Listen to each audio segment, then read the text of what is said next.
속물경제 소비자TV의 이성구입니다.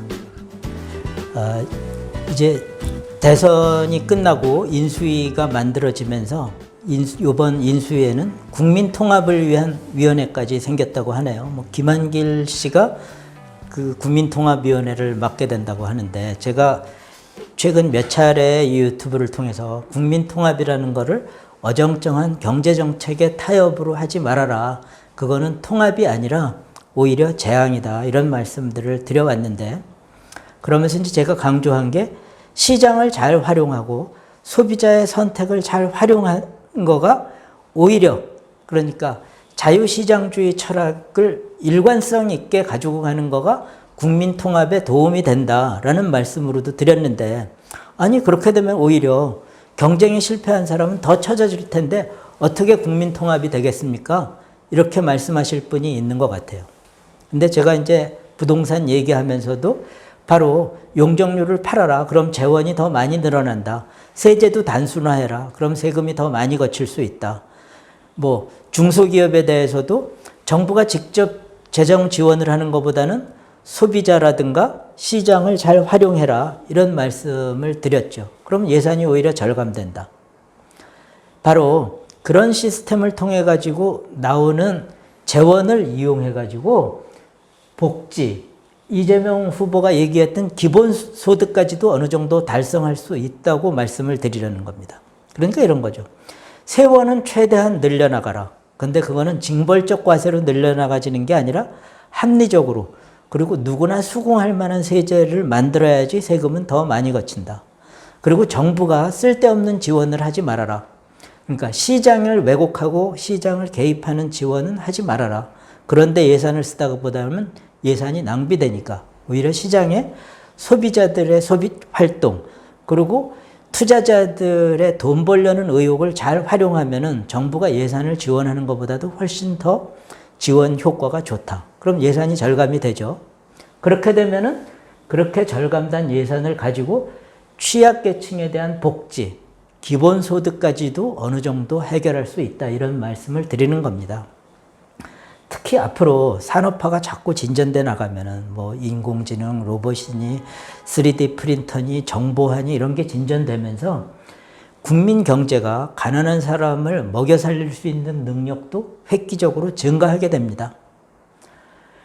그래서 의료, 교육, 주거 이런 것들은 제가 보기에는 지금 우리 한국 사회의 경제 능력으로도 실은 충분히 부담할 수 있다, 이런 생각까지 갖고 있거든요. 생각해 보세요. 저만 하더라도 이미 은퇴했지만 제가 이제 경제학 박사고, 그런데 만일 기회가 주어진다면은 이런 학교에 가가지고 경제학과 강의를 무상으로도 할 그런 용의가 있어요.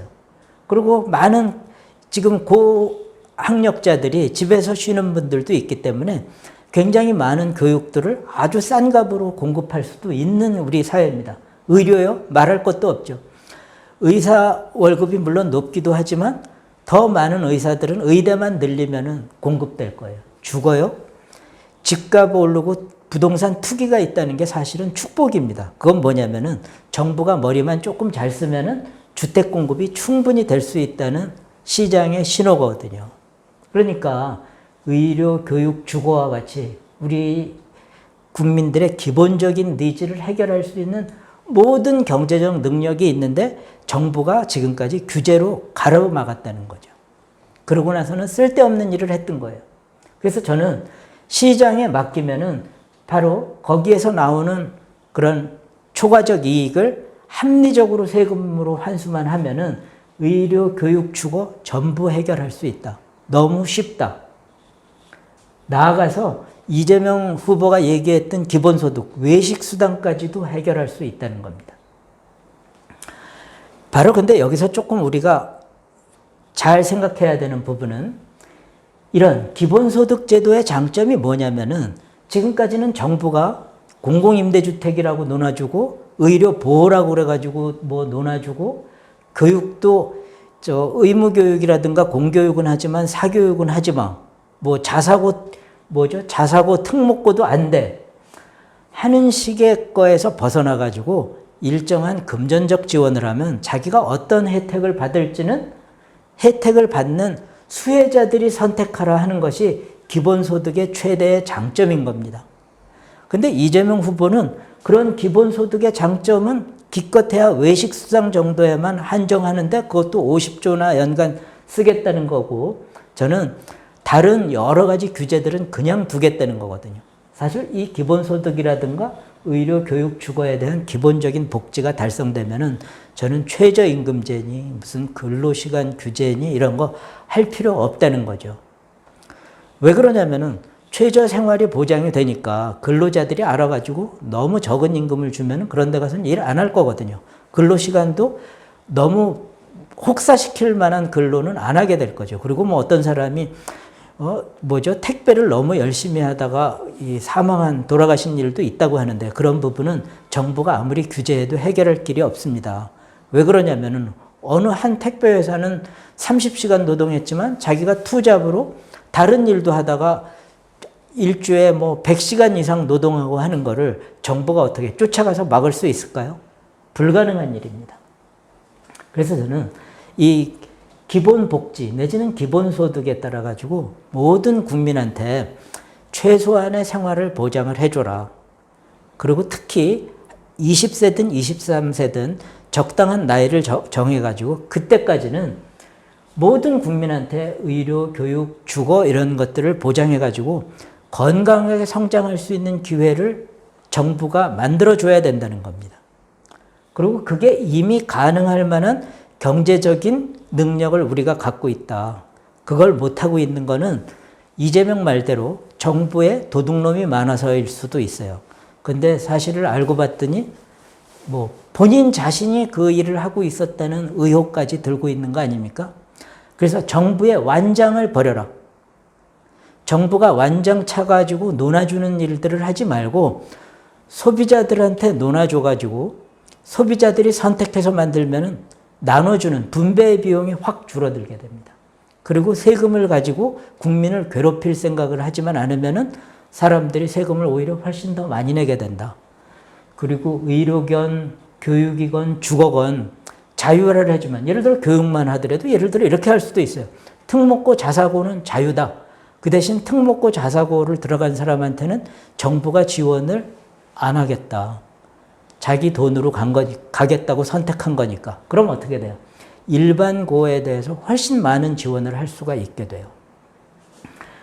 저는 시장에서 소비자의 선택하고 자유를 주면은 예산도 절감된다는 거죠. 그리고 생산활동이 증가하면서 공급은 늘어나고 그거에 기반해서 세금도 늘어나게 된다는 겁니다. 그렇게 되면은 사실 한 20세 초반까지 자기가 자기의 힘으로 돈을 벌 수 있는 나이가 되기까지의 청년한테는 적어도 자기가 경쟁 능력을 갖기에 필요한 기본적인 것들을 정부가 다 제공할 수 있다. 바로 이거가 국민 대통합이라는 겁니다. 국민 대통합을 어정쩡하게 해가지고 최저임금을 올리겠다, 저소득층을 위한 어떤 그 규제를 만들고 강화하겠다, 영세상인을 보호하겠다 그러면서 정부가 완장차고 나서는 거는 국민 대통합이 아니라 어정쩡한 타협으로 돼가지고 오히려 한국 사회를 더 나쁘게 만들 거라는 얘기입니다. 그러니까 제가 생각하는 국민 대통합은 시장의 자유를 주고 그로부터 오는 여러 가지 세금이나 이익을 가지고 국민들한테 논아주는데, 그 논아주는 것조차도 국민들이 선택하게 해라.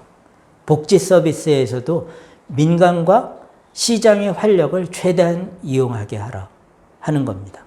그러면은 같은 돈을 주더라도 실제 국민들이 느끼는 복지의 만족도는 훨씬 올라간다는 거죠. 네. 이상 경청 감사드립니다. 구독과 좋아요